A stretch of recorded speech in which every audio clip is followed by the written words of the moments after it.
하나님한테 소속이 돼야 될 텐데 사람들한테 소속감을 가지고 교회를 분석했지. 난 누구 보러 교회 간다. 이건 또 다 그런 거예요. 그 사람한테 소속이 되는 모습이나 마찬가지죠. 오케이. 자, 그래서 사람한테 소속되면 절대 축복 못 받아요. 하나님한테 소속이 돼요. 아무리 훌륭한 사람한테도 소속돼서는 절대 축복이 없어요. 왜? 사람 인간은 하나님 아니고 다 제한이 있기 때문에 그렇습니다. 약점입니다. 두 번째는 왜 분쟁이 됐냐면은 이제 사람의 소속이 되다 보니까 이게 자연의 이치예요. 그 사람의 의견, 즉 그 사람의 지혜를 높여준다는 거죠. 그래야 내 마음이 편할까는 거니까. 나는 김아무개한테 소속된데 그 사람이 굉장히 훌륭해. 대학교 교수야, 뭐 의사야, 뭐야 하면서 그 사람의 의견, 그 사람이 이제 하는 말은 진리가 돼요. 오직 진리는 여러분 성경 말 하나님만이 지혜, 소위 지혜라는 것도 사람의 지혜는 항상 한계가 있습니다. 그러나 그래서 틀릴 수가 있죠. 그러나 아무리 좋게 들려도 성경 말씀 바로 지혜.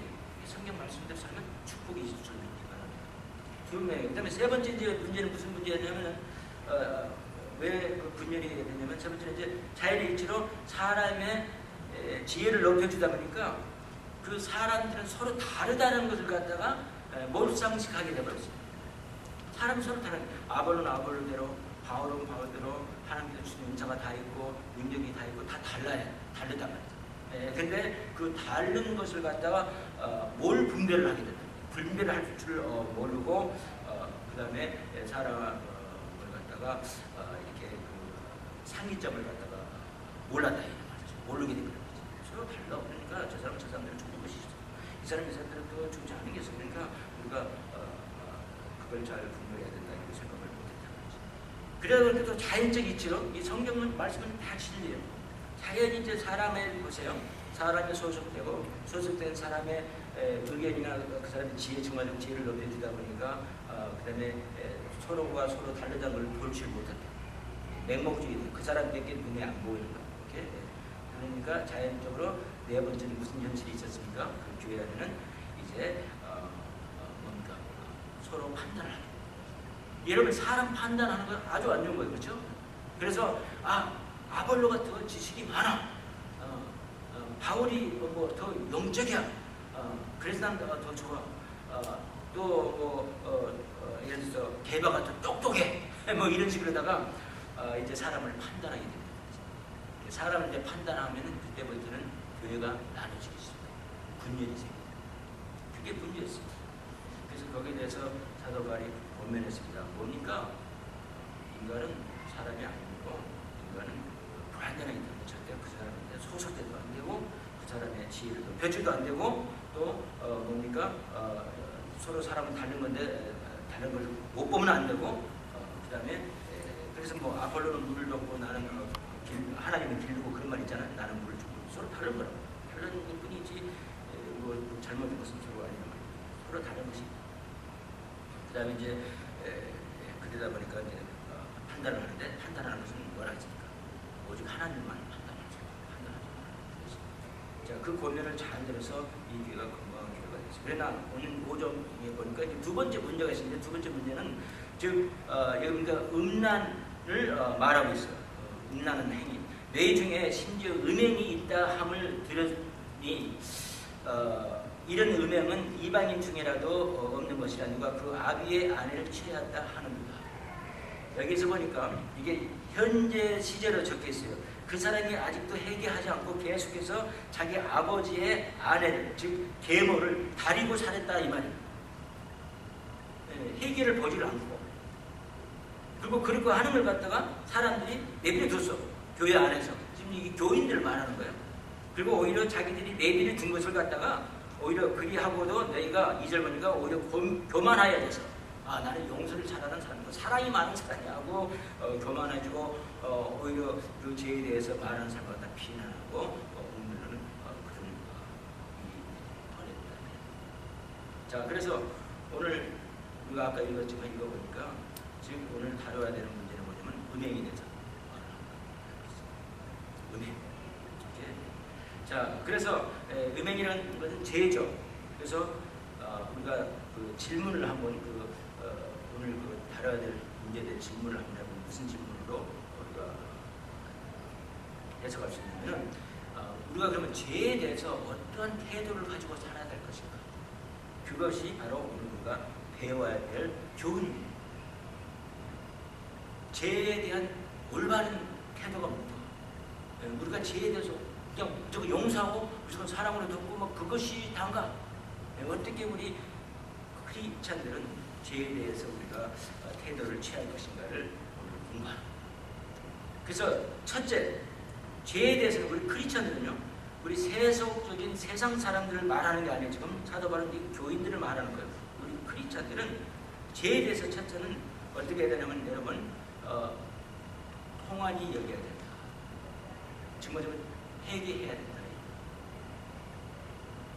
이 죄를 갖다가 좀 온통하게 생각하고 정말로 슬프게 생각을 해야만이 바로 우리 크리스찬들은 올바른 태도가 되어야 된다. 무조건 죄를 덮어두고 그냥 뭐 용서하고 그러란 말이 아니야. 통한이 생각. 자, 그러면 죄를 갖다가 통한이 우리가 여겨야 되는데 거기는 세 가지 요소가 있습니다. 우리가 죄를 해결할 때 통한이란 말이에요. 해결란 말이에요. 온통하게 생각한단 말이지. 정말 그래서 해결하는데 해결에는 세 가지 요소가 있습니다. 그래서 첫째는 무슨 요소가 있냐면 여러분 지적인 요소가 있습니다. 그 다음에 두 번째는 정적인 요소가 있습니다. 그 다음에 세 번째는 무슨 요소가 있냐면은 의지적인 요소가 있습니다. 그래서 하나님께서 우리를 갖다가 우리 인간을 갖다가 우리 소울이라고 하죠. 영어로 말하면 우리 인간 소울을 줬어요. 그래서 소울을 줬는데 그 소울은 뭐냐면 지정의가 있어요. 지정의. 즉 내가 알고 정말 깨닫고 이해하고 알고 그 다음에 내가 감정 느끼고 그 다음에 세 번째는 뭡니까? 의지, 자유의 의지가 있습니다. 우리가 자유의 의지를 하나님께 주신 건 참 축복이에요. 사실. 그러나 자유의 의지가 있기 때문에 우리가 선택을 할 때 내 마음대로 선택할 때 하나님 방법으로 선택하고 내 마음대로 선택할 때 항상 문제가 생깁니다. 그래서 우리가 이렇게 사단이 들어오고 예수 그리스도를 믿는 사람들 때로는 뭡니까? 자기가 선택할 때 자유의 의지가 있기 때문에 자꾸 하나님 쪽으로 선택을 하고 사단 쪽으로 선택을 합니다. 사단의 가르치고 내 마음 안에 있는 사단이 항상 있잖아요. 하나님도 계시고 사단도 내 마음에는 있다는 것이죠. 아직도 우리가 이 육신의 장막을 벗고 천국에 들어가는 까지는 항상 갈등이 있어요. 우리 안에. 그렇죠? 네.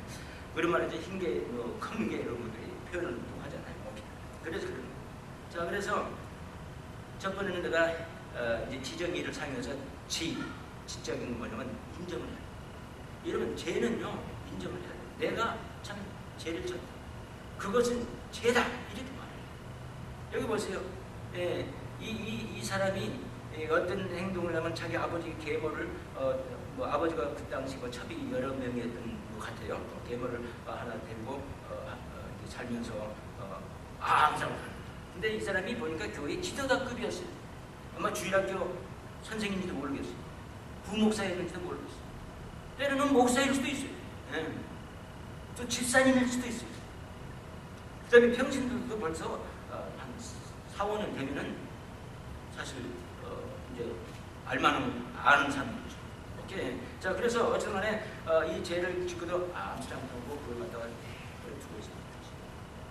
그걸 인정을 안 했어요. 죄를 나는 죄인이다. 죄를 인정합니다. 이게 굉장히 중요합니다. 여러분이 그게 굉장히 중요해요. 제가 하고 싶은 말은 그런 거예요. 우리가 미국 있잖아요. 도덕적으로 굉장히 부패하고 있어요. 그런데 얼마 전까지만 해도 저는 미국 와서 오래 살게 돼요. 얼마 전까지만 해도 제가 기억으로는 공적인 사람들이 공적이 알죠. 상용이나 하원, 대통령이나 무슨 하여튼 시장이나 하여튼 뭐 공적인 사람들 이 사람들이 죄를 지면요 거기에 대해서 사람들이 어떻게 했어요? 용서 안 했어요. 그런데 지금은 날이 가면 갈수록 이렇게 해석이 되고 있어요. 공적인 사람들이 죄를 지면 이렇게 말을 해요. I don't think it is anyone's business what he does in private. 들어보셨어요? 생각해보니까 그 사람이 공적인 사람이라도 private, 정말 자기 집에서 private, 사사적으로 죄 짓는 것을 우리가 상관할 바가 아니다 이렇게 자꾸 말을 하고 있어요. 지금. 그거 제 말 사실이죠. I don't think it is anyone's business. 들어봤어요? It's not your business. 왜냐하면 what he does in private. 벌써 얼마 전까지만 해도 이거 용서 안 했어요. 지금은 이런 주장으로 나가요. 죄를 인정할 필요도 없어. 내가 프라이빗리 죄에 졌으면 괜찮아. 이런 식이라고. 여러분, 이게 성경에 가르쳐요. 특히 크리스천들은 죄를 지면 그걸 인정해. 나는 죄를 졌어. 두 번째 해야 될 것은 정적인 요소는 뭐냐면 그거 가지고 나는 이제 막 슬퍼해야 돼.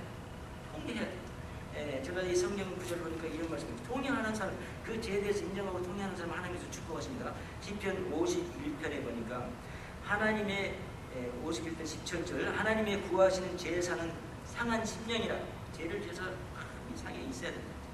하나님이여 상하고 통회하는 마음을 통탄하는 거예요. 통회하는 마음을 주께서 멸시치 아니하시다. 주께서는 그런 마음을 아름답게 본다. 죄를 졌지만 그 죄에 대해서 인정하고 그걸 갖다 통회하는 사람을 좀 슬퍼하는 사람을 하나님께서는 인정하신다. 이런 말 믿으십니까? 세 번째는 죄에 대해서 우리가 올바른 태도를 가져야 되는데 통탄해야 되는데 통탄의 세 번째 요소가 뭐냐면요. 세 번째가 아니라 구절을 하나 더 봅시다. 이사야서 57장 15절 보면 기존 무상하여 영원히 거하며 거룩하다 이름하는 자가 이같이 말씀하시되 내가 높고 거룩한 곳에 거하며 또한 통회하고 마음이 겸손한 자와 함께 거하나니 이는 겸손한 자의 영을 소성케 하며 통회하는 자의 마음을 소성케 하려 합니다. 그래서 하나님께서 통탄하는 사람, 죄에 대해서 인정하고 슬퍼하는 사람, 정적인 요소, 슬퍼하는 사람을 갖다가 회복시킨다 그랬어요. 죄를 지고도 한번 하고 그 다음에 슬퍼하는 것도 없으면 절대 그 죄를 갖다 회복할 수 없어요. 죄를 또 짓습니다. 죄를 안 지려면 난 죄인이 이렇게 말을 해야 돼요. 그 알코올 중독 그 어나나머스 그 미팅 있잖아요. 거기 갔을 때 보면은 그 사람들이 항상 나는 알코올 중독입니다 이렇게 말을 하고 시작을 하더라고요. 그래야 이 고침이 있는 거예요. 죄에 대해서 통산하지 않고 인정하지 않는 뭐 100번 가도 못 고치. 계속해서 사탄의 부림을 따르고 내 마음 안에 있는 크리스천이라도 내 마음 안에 있는 사찰의 뭡니까 부림을 따르게 됩니다. 그리고 더 형편이 더 어려워지고 지금 형편이 옛날보다 더 어려워지는 결과가 마지막으로 보면은 죄에 대해서 우리는 이제 인정하고 그 다음에 좀 통탄하고 좀 슬퍼하고 정적으로 그렇죠. 그 다음에 이제 의지적 말고 결단을 해야 돼. 나는 절대로 이제 죄를 안 죽고 살게 없으라고 결단이 필요해. 우리 믿는 사람들도 결단이 있어야 돼요. 내가 정말 이제 말씀대로 살겠다는 결단을. 나는 이제 교회에 나가겠다 결단을 해야 돼. 결단하는 거 무슨 어떤 이상한 신비한 그 능력으로 그냥 자연히 되는 것은 없어요, 여러분.